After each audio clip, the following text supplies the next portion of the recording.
हर किसी को अपना घर साफ रखने में बहुत ही अच्छा लगता है। तो क्लीनिंग प्रोसेस को इजीली और एफिशिएंट करने के लिए आपको खूब सारे एलिमेंट्स प्लस करने होते हैं। जैसे कि आज मेरी वीडियो का टॉपिक है डीप क्लीनिंग। अपने घर की आप डीप क्लीनिंग किस तरीके से कर सकते हैं। गर्मियाँ आ चुकी हैं प्रॉपर तरीके से, और फ्रेंड्स अभी होली गई है, तो होली पर हमारे घर में कहीं पर कलर है, कहीं पे मिठाई का कुछ गिरा हुआ चिपका हुआ है। इन सब चीज़ों से छुटकारा पाना है तो महीने में या 6 महीने में एक बार अपने घर को पूरा वॉश करना ज़रूरी है। तो आज फ्रेंड्स मैंने पिछली सर्दियों में मतलब दिवाली जब आने वाली थी, जब अपने घर को वॉश किया था, और आज मैं वॉश कर रही हूँ क्योंकि अभी होली गई है।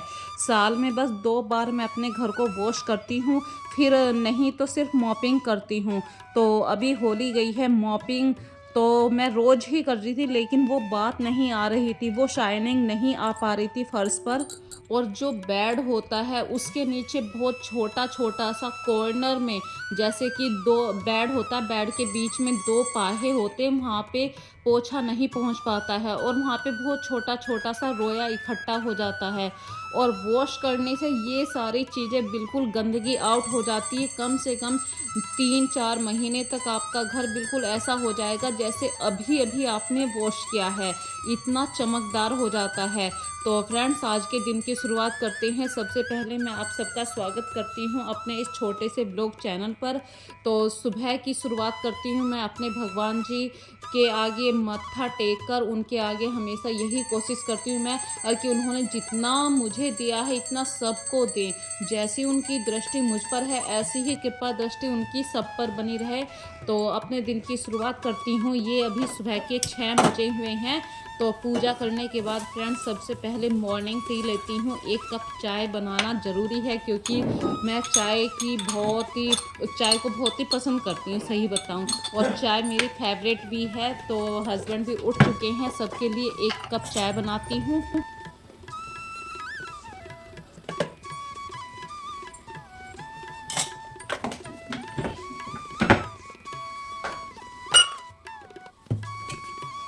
और चाय इतनी देर में बन रही, इतनी देर में मैं अपने किचन में बहुत सारे छोटे छोटे से काम कर लेती हूँ। जैसे कि कोई भी डिब्बा है उसे अपनी प्रॉपर जगह पे रखना है। और आस्था और आस्था के पापा दोनों जा रहे हैं दूध लेने के लिए।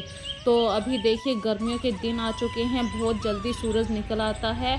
ये 6 बजे का ही टाइम है। 6 बजे ऐसे लगने लगता है कि कितना ज़्यादा दिन निकल आया है। तो मॉर्निंग का डेली वॉक भी हो जाता है और दूध भी आ जाता है। एक पंथ 2 काज हो जाते हैं इस समय। तो आस्था भी दूध लेकर आ रही है, उसके पापा उसके साथ गए हुए हैं, वही वीडियो शूट कर रहे हैं। तो पापा बेटे इतने आने वाले हैं, और मैं वे चाय पी के चले गए थे। अब मैं अपने घर के ऐसे काम करूँगी क्योंकि आज उनका ऑफिस है। सबसे पहले तो अपने हस्बैंड को ऑफिस भेजना का सबसे बड़ा काम मेरा है, क्योंकि आते ही वे कहते हैं कि मुझे कुछ खाने के लिए दे दो, वरना मैं ऑफिस ऐसे ही जा रहा हूँ। और जब पूरा दिन हस्बैंड बाहर रहते हैं तो कहीं ना कहीं हमें टाइम से उनके लिए खाना बनाना ज़रूरी है। और आस्था लग जाती है आते ही अपनी स्कूटी को सही करने के लिए, क्योंकि आस्था की स्कूटी थोड़ी सी मतलब गड़बड़ कर रही है चलने में। तो आस्था और आस्था के पापा दोनों कर रहे हैं अपनी स्कूटी को ठीक। ये छोटे छोटे से काम ज़रूरी अपने आप को सीखने चाहिए, और सीखने से हम हमारे अंदर एक कॉन्फिडेंस आता है। और हर घर में छोटे छोटे से टूल्स होने भी ज़रूरी हैं, क्योंकि इस स्कूटी के अंदर देखिए फ्रेंड्स ज़्यादा प्रॉब्लम नहीं है, सिर्फ एक उसका लूज कनेक्शन हो चुका है। तो आस्था ने वो कनेक्शन उसको खोला है। तो यदि हमारे घर में छोटे छोटे से टूल्स होते हैं, पेचकस होता है, प्लास होता है, तो ये छोटे से काम के लिए आपको मिस्त्री के पास नहीं जाना पड़ता है। यदि हम छोटे छोटे से कामों को अपने आप कर लेते हैं तो एक कॉन्फिडेंस हमारे अंदर आ जाता है। और वे दोनों कर रहे हैं अपना काम, मैं आ गई हूँ अपने किचन में, क्योंकि मुझे टाइम से खाना बनाना है। नहीं तो हस्बैंड 8 बजे चले जाएंगे और वो कहेंगे मैं तो जा रहा हूँ, तुम अपना खाने को रखो। इस तरीके से मतलब ऐसे मैं एक किडिंग कर रही हूँ, जस्ट किडिंग। पर मैं हमेशा कोशिश करती हूँ कि टाइम से उनको खाना दे दूँ। तो उनके लिए पहले मैं चाय बना देती हूँ, क्योंकि आते ही जैसे ही दूध लेकर आते हैं वो 1 घुट चाय ज़रूर लेते हैं, मतलब आधा कप। आधा कप दोनों के लिए मैंने चाय बना दी है और मैं लगा देती हूँ आटा। आज फ्रेंड्स हमारे यहाँ पे बन रहे हैं नमक के पराठे। मतलब हम लोग रोटी ज़्यादा पसंद करते हैं, पर आज मैं नमक के पराठे बना रही हूँ चाय और अचार के साथ, क्योंकि कल भी सब्जी बनी, परसों भी, और रोज़ रोज़ सब्जी पकवान खा के हम थक गए हैं। कभी कभी मन करता है नमक की रोटी खाने का भी। तो हस्बैंड बोले कि ठीक है मुझे तो पराठे दे देना। उनके साथ हमने भी पराठे खा लिए हैं। इस तरीके की आज की मॉर्निंग की शुरुआत है मेरी वीडियो की।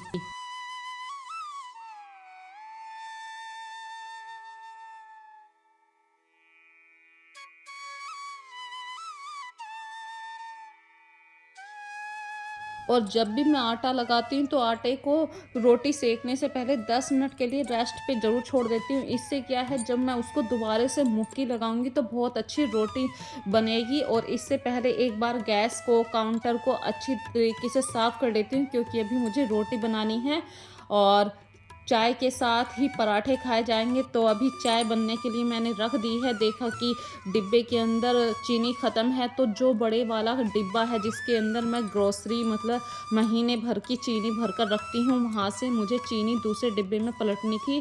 क्योंकि इतना बड़ा डिब्बा तो देखिए आप काउंटर पे हमेशा नहीं रख सकते हैं।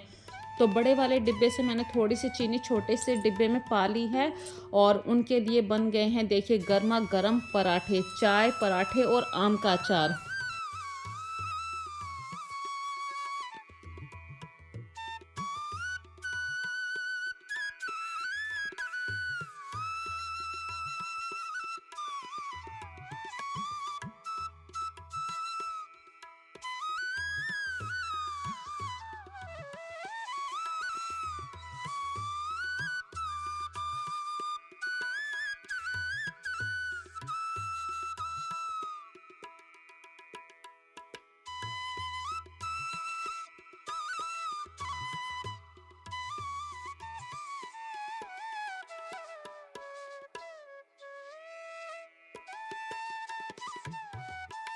तो फ्रेंड्स मैं उन सब के जाने के बाद नाश्ता कर रही हूँ, क्योंकि भाई गर्मियों में सबसे पहले आप लोगों को नाश्ता करना चाहिए। गर्मियों में थोड़ी सी ऐसी प्रॉब्लम हो जाती है कि खाली पेट रहने से उबकाई जैसा हो जाता है। और आज का प्लान जो है मेरी वीडियो के अंदर है, ये है कि मुझे अपने घर को वॉश करना है। और ये 1 मिनट का काम नहीं है, करीब 3-4 घंटे मुझे वॉश करने में लग जाएंगे अपने पूरे घर को। क्योंकि मैं ऊपर वाले पोर्शन से लेके सबसे नीचे तक वॉश करूँगी। और जीने को अच्छे तरीके से हार्पिक, विनेगर और बेकिंग सोडा, इन सब चीज़ों को मैंने एक बाल्टी में मिक्स कर लिया है। और फ्रेंड्स मैंने ग्लव्स पहन रखे हैं, क्योंकि मेरे नाखून बहुत ही कच्चे हैं और हार्पिक की वजह से और भी ज़्यादा मेरी स्किन को नुकसान ना हो जाए, इसलिए मैं अपनी स्किन का बहुत ध्यान रखती हूँ। मेरे नाखून बहुत ही कच्चे हैं, तो मैंने ग्लव्स पहन लिए हैं। और पूरा ऊपर से लेके पूरा फाइनल घर को धोना है, यहाँ तक कि बेड के पास भी जाना है, बेड के नीचे भी धोना है। रसोई में जैसे कि भाई होली पर हमने बहुत कुछ बनाया है, लेकिन छोटे छोटे से कण ऐसे हैं वो चिपक गए हैं, तो पोछे में वे पूरे साफ नहीं हो पाते थे, या कॉर्नर थे वहाँ पे कुछ ना कुछ गंदगी इकट्ठी हो जाती है। तो अभी कई दिन से तो होली की पूरी सफाई नहीं हो पाई थी। आज मैंने फाइनल होली की पूरी क्लीनिंग कर दी है। जहाँ जहाँ मुझे लग रहा था यहाँ पे कलर के निशान हैं, वो थोड़ा सा मुझे रब करना पड़ा है, और इस सॉल्यूशन से बहुत इजीली कलर का निशान चला गया है।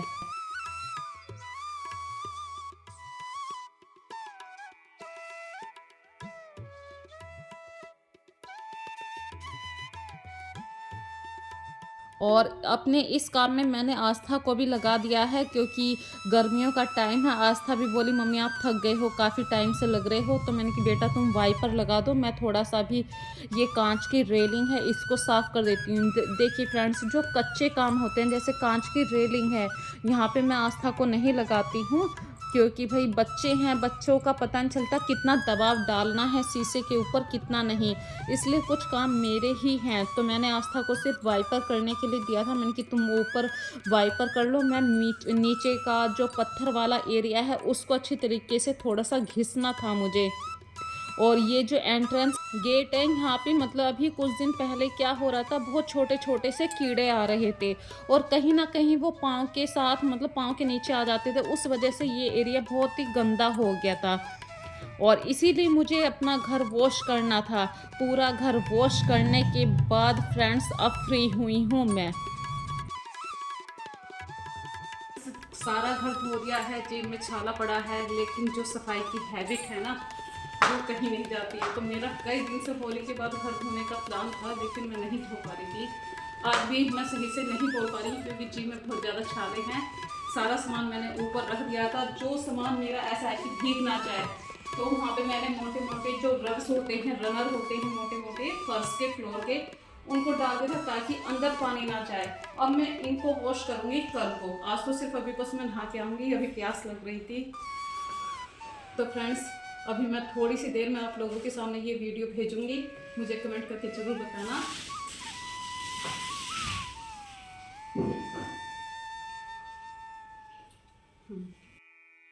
तो फाइनली फ्रेंड्स देखिए मैंने अपना पूरा घर वॉश कर लिया। ये सिंक के नीचे का एरिया है, देखिए सिंक के नीचे मैं बिल्कुल साफ़ रखना पसंद करती हूँ और जीना पहले इतना ज़्यादा गंदा हो रहा था। यदि आप मेरी पुरानी वीडियो देखेंगे भाई, पैरों के साथ बहुत ज़्यादा मिट्टी आती है, उसकी वजह से जो पत्थर वाला एरिया होता है उस पर भाई 6-7 महीने हो जाते हैं तो घर तो गंदा हो ही जाता है। धोने के बाद जो सफाई निकल कर आती है वो चीज़ एक अलग लुक होता है। तो पूरा पत्थर इस तरीके से वाइट संगमर की तरह चमक रहा है, देखिए पूरा पत्थर। ये सिर्फ किस तरीके से हुआ है, मैंने विनीगर, बेकिंग सोडा और हार्पिक इन तीनों को एक बाल्टी में मिक्स कर लिया था और सेफ्टी के लिए अपने हाथ से ग्लव्स पहन लिए थे। जैसे कि बाहर बालकनी होता है, बालकनी में जो जाली होती है जहाँ से ड्रेनेज होता है, ये देखिए जाली भी बहुत ज़्यादा गंदी हो रही थी बहुत दिनों से। तो ये सब मैंने चीज़ें आज थोड़ा सा सॉल्यूशन डाल के इनको चमका दिया है। ये वॉश बेसिन है, तो जो वॉश बेसिन के नीचे वाली जाली होती है यहाँ पे ये देखिए कितना साफ़ हो चुकी है। ये वाइट सीमेंट था, वाइट सीमेंट पे बिल्कुल काला सा हो गया था। तो अब ये सब चीज़ें बिल्कुल निखर कर साफ़ हो गई हैं। अब मैं अपनी वीडियो का लास्ट कर रही हूँ। तो फ्रेंड्स यदि आप मेरी वीडियो को देख रहे हैं तो प्लीज़ इसे लाइक कीजिए, ज़्यादा से ज़्यादा इसको शेयर कीजिए। And that's all about it, बस इतना ही कहना चाहती हूँ। मुझे प्यारे प्यारे से कमेंट ज़रूर किया कीजिए, क्योंकि जब आप लोग कमेंट करते हैं तो मुझे बहुत ज़्यादा खुशी मिलती है और मैं कोशिश करती हूँ एक नई चीज़ आप लोगों के सामने लेकर आऊँ, नई चीज़ को नए तरीके से मैं आप सबके सामने प्रेजेंट कर सकूं। तो बस मेरी यही इच्छा है, ज़्यादा से ज़्यादा मेरी वीडियो को लाइक कीजिए, शेयर कीजिए, प्यारे प्यारे कमेंट करते रहिए। तो फ्रेंड्स अब लेती हूँ अलविदा, अपना ध्यान रखिए, खूब खुश रहिए, अपना ध्यान रखिए और बाय बाय फ्रेंड्स।